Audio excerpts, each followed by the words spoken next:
The substitute budget bill operates off of the same revenue estimates or revenue projections that the governor's office has predicted.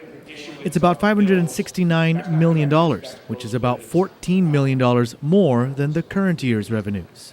The major difference between the budgets, again, is that the governor wants to take the additional revenue and spend it on operations, increase spending in operations.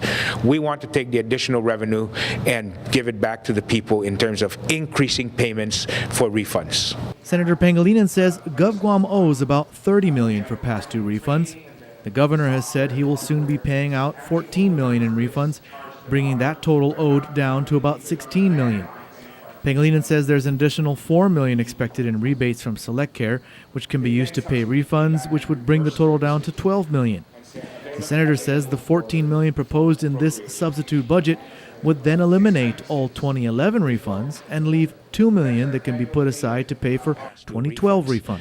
You know, the governor's been very concerned that he says he has no plan on how to pay next year's refunds, except for some, cutting drastically that would impact employees. Senator Pangilinan is referring to Governor Calvo's call to cut government spending by $43 million.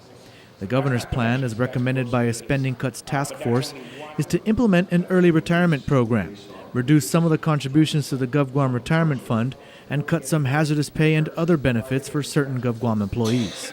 Well, this budget will provide an additional $14 million in expenditure cuts from the budget request by the governor that will be directly appropriated to the payment of additional income tax refunds. So it doesn't impact the current employees, but it will provide the resources needed to basically allow us to catch up with 2011 refunds that we owe. And that would then free up the collections next year to be deposited into the income tax refund account to have the money available next year when people file their refunds for tax year 2012. Meanwhile, Vice Speaker B.J. Cruz brought up a question during the session regarding what appears to be a large spike in qualifying certificate rebates. These are rebates or major tax breaks given to companies who are given qualifying certificates. Total rebate authorized in 2011 was $15,498,359. That's a huge amount of money for rebates in 1 year, when in the previous years it's only been 23 for 8 years, so on about $3 million a year, and all of a sudden it jumps up to 15 in 1 year.